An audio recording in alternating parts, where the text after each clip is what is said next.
Hey guys, so it's me Jay or DA and welcome back to another episode of From Lego to Game.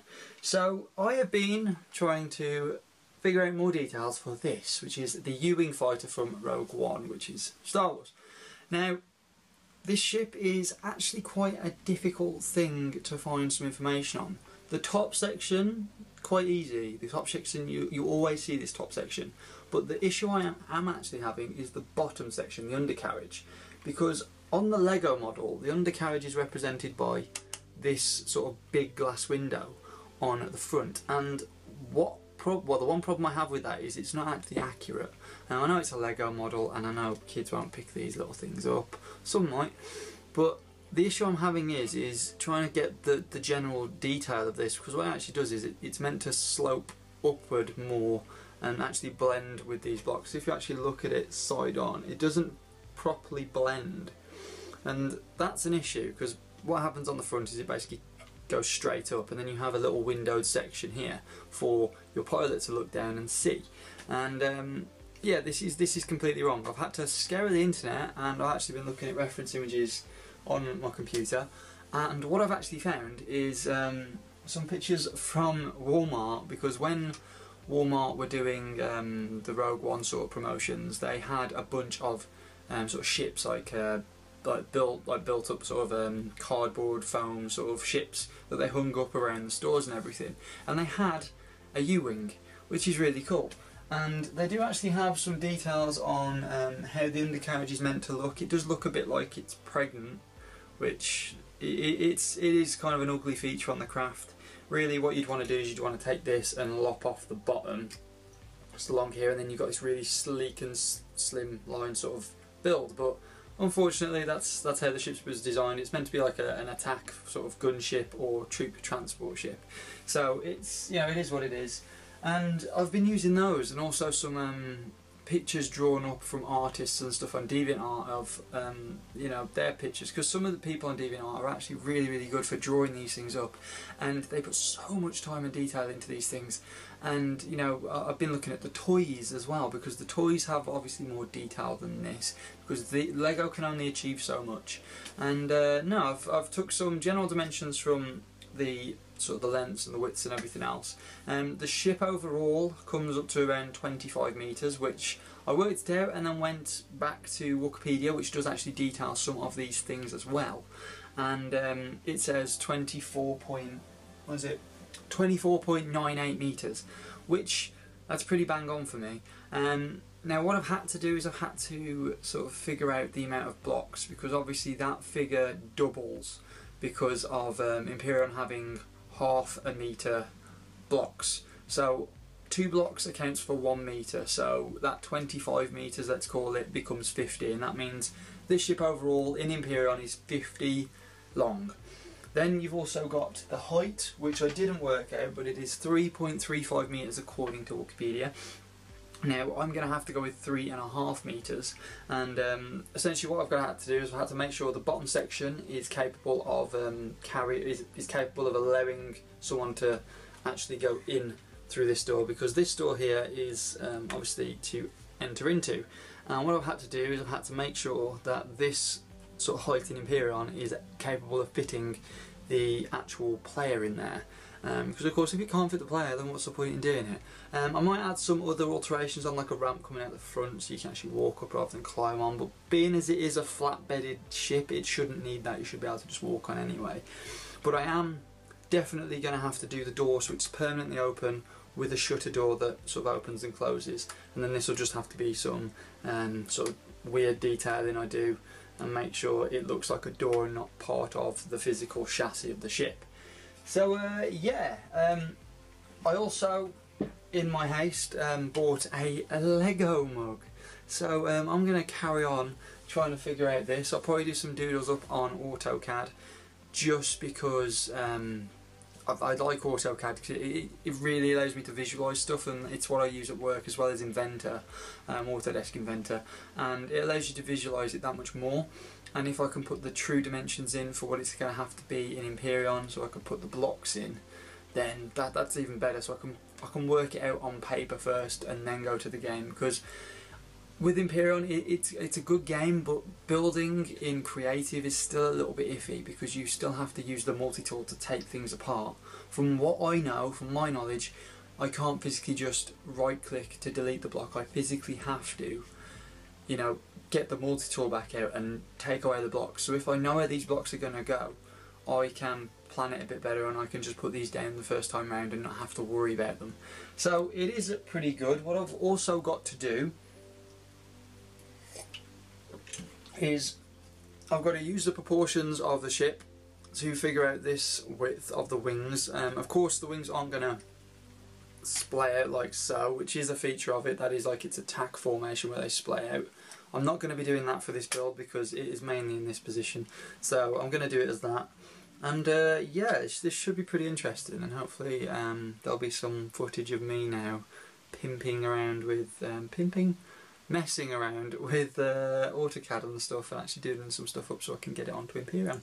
So let's get to it.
Hey guys, so it's a week from when I started building the U-wing. Everything's gone pretty well actually. I've probably spent all in all about 12, 13 hours working on it. Just tinkering, getting the body shape right, doing some little odds and sods in terms of research on the actual size of the ship and stuff. And one of the things that I actually found really helped, if I just find it, is, oh my god, get out, there you go. I have a book, not just any book. I have this Star Wars Rogue One Ultimate Visual Guide that I got bought for Christmas, and it's actually pretty sick. I'm actually going to show you a little bit of it and also show you the page that I was looking at more specifically. So if I spin you round and show you, this is it. This is the book, and right away I actually flicked right to the U-wing gunship. Now this provided a lot of detailing and stuff that you wouldn't necessarily see. Now of course with the wings I couldn't do this. I could make two versions, which I don't think I'm going to do now because I like it just in its sort of landed state. But yeah, I've used this so much because this picture here, the dispatch from Yavin 4, this is really cool because this actually shows you some of the body shape and everything on the actual back end. And I've had to get some detailing for the thrusters. Now, thank God, Imperion designed a thruster that is round, and they have the jet engines, which are quite lengthy as well as cylindrical, which means I've used them for the actual sort of engine bays. And the top window I've kind of had to glass out and stuff, and then I've kind of fired around with the top, and I've built it to a point where I think I'm happy with it. So I'm just going to probably tinker around a little bit more, but yeah, I've literally been using every last bit of resource that I could find to try and get this as good as I possibly can do. There'll probably be some better ones in the future, but this one is to scale. It's also, I don't know, I would say a very good representation of the ship. I've kind of had to make up the internals a little bit and make it so it fits Imperion. So this ship actually, the ship I've designed is the U-wing I've designed actually has complete survival capability. So you've got enough generators there to generate enough power. You've got the oxygen on board. You actually have 2 oxygen stations on board. You've got some constructors and stuff, but what I'll do is when I actually release it and do the other end of this video, and what will happen is I will basically just show you around the ship and whatever else, and hopefully you'll enjoy it as much as I have, and hopefully you guys will be able to build it in the factory within Imperion itself and play with a U-wing flying around the stars. So yeah, there'll be probably some little odds and sods of me just tinkering around with the ship, but other than that, I think it's pretty much there. So hopefully next bit you'll see it.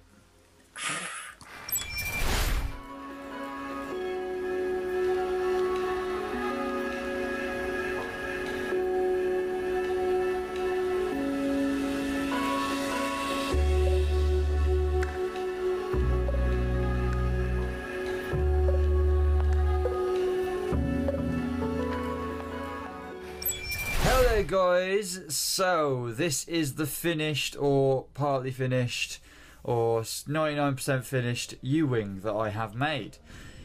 Now, it does have all of the Imperion things that you would need for survival, so you can use this as just a general flying ship going around. There obviously isn't like a warp drive on here because it's not a large ship, but you can use this for pretty good long distance exploration, and it is a pretty nice little craft to fly around. Now what I ended up doing with the doors was I ended up making it so the doors, when you had the shutters open, looked as if the side doors sort of opened out.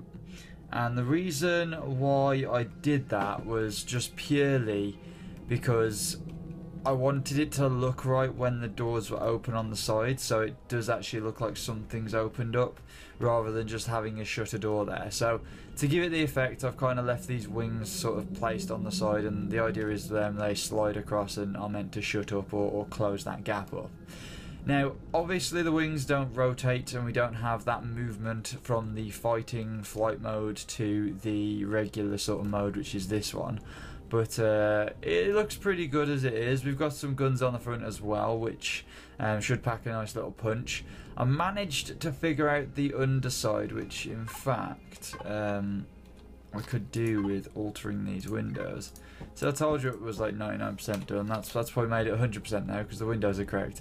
But yeah, so there are some little oddities that you'll see and some things that you might want to tweak and change yourself, but this is the best shape I found, and this is also to the correct length, to the correct height. The width I've kind of had to go off of what looks right rather than actually pick on pictures and whatever and try and gauge a scale from them.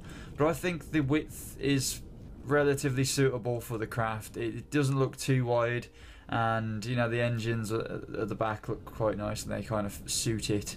And yeah, now internally we have a nice little table here for your odds and sods to put onto when you're sorting out for missions. We have two O2 stations sitting here, which the oxygen tanks are at the back. The way you access them is you just go through here, and then you go to your O2 tanks and then access them, and they are all full up with oxygen at the moment, and those will guarantee you, I think it's 20 refills of oxygen. So what you end up doing is you just end up having these O2 bottles sort of stocked away in your inventory, and you just sort of plonk them in. We have a constructor here as well for any things you'll need constructing. Obviously we know materials in. We have a fridge for any food that you need, and then of course we have the power supply. Now this has been in an on state, and it's flown to and from on Omicron 3 times, and I've only used 2 of the fusion cells. So power is pretty good on this. It's quite a low runner. The only thing is when you do use the back thrusters, obviously you do get a big influx in power usage, but once you stop using them or you're sort of just stagnant, it's pretty damn good in terms of usage. Now ammo we have all here, which are the PL charges, because we are firing, I think it's the plasma cannons, which kind of were the most spacey thing on here to sort of resemble space engineering guns. The core is sitting up at the top of the roof, so that is to me in a decent position not to really get too much heavy fire. I was trying to cram it in underneath here where the staircase is, but I ended up going up here because there is actually a layer of armour on top of that, so it is pretty defended, and we have some RTS thrusters here, because the one thing I did have issues with was the RCS and getting this thing moving at the right speeds. And yeah, we have 4 of those ammo containers, and then we also have 4 seats to sit down in, as well as the 2 crew at the front. We do have an offset cockpit because, from what I'm led to believe, it's a sort of a 2-seater sort of arrangement, because you had the KS droid, is it, that was sitting in the 1 seat, and then you had the pilot in the other. So whether I've got it right or wrong, I'm not sure, but I kind of like having this 2-seat arrangement anyway. It does look very, very nice and fitting. Now, I think what we're going to do is just toggle off the power so the door's shut, and we'll sort of fly her down to Omicron and show you how she handles. And again, she is very swishy and very swoopy, but if we just burst on through the atmosphere here, I'm going to get myself a nice screenshot there of bursting through the atmosphere. And just yeah, it's a very nice flyer. It is very, very nice to fly. It's very smooth and responsive. So if you look here, I am wiggling around, and if you look, because of the gun positioning, you can fire pretty well and get some pretty good accuracy on stuff. And it is an offset cockpit, but it doesn't really affect you that much. Still got that really big viewing arc, and you can also see above you, so you can see basically everything, and even the ground below you as well. So if you're parking this thing, you can use that as a good sort of vantage. Let's swing around and drop it down, shall we? So if we just pick a spot, any spot. Now I am actually off throttle now, so this is purely sort of drifting its way, and once you sort of pull back a little bit, it does stop, and it does use the rear thrust, well, the underside thrusters to slow it down. But here we go, so I am just adjusting myself for landing. There we go. And yeah, that's us on land. Kind of parked a little bit wonky, a little bit squiff, but it's not too bad. You can jump on and jump off the craft, so it's very, very easy to get in and out of. Again, it is very much like what it is in Star Wars, bar that little feature of being able to fold the wings in and out. We have 2 doors on each side. We don't have any guns like on the Lego model or like on the actual one, but I figure you've got, like, in one of these crates, in this one, you've got like laser pistols and laser rifles, so you could just be firing out of the doors, you know, when you're attacking stuff. And I figure that's probably just the best thing to do. Or get miniguns and just nail them like that and just turn them into little gun areas. But no, it's gone really well. I think the things I'd do differently next time is probably plan everything a little bit better. Because I didn't really, because it was the first one I've ever done, I didn't really know what I was going to do and how I was going to achieve what I was going to achieve. I had some rough ideas, and I basically just used some of the skills and techniques that I use at work to do this, which is essentially try and prep and plan every last little detail on CAD, and then try and implement it forward onto something else, onto the game. And it's worked pretty well. I managed to work out general sizes and whatever else from CAD as well, and worked out sizes that were very fitting for the build, and it has helped out a lot using that. And I would recommend using like CAD software like Google SketchUp or whatever it is. It's very cheap, it's free, and you can basically use it to just design up whatever you want, even like ships like this. And there's been some really marvellous creations on that actually.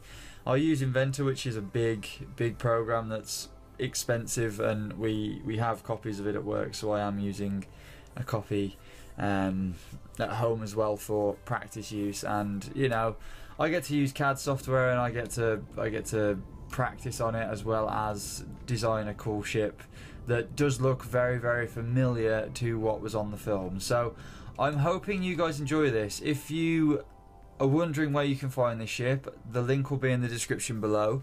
If you want me to build any ships in particular, if I have the Lego model for them, then I will happily look at building them. But if there's something that I don't necessarily have the model of yet, what I'll do is that'll be sort of next month's thing, because I'm trying. If I have to buy a model for every video, it's going to become very expensive for myself.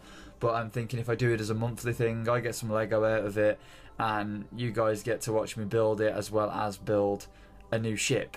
So it's really good for all of us. And yeah, if you guys have enjoyed this video, leave it a thumbs up. If you haven't, you know where the button is. As I said, comment below for any ships you want me to build in the future, and I will see you guys later. Peace!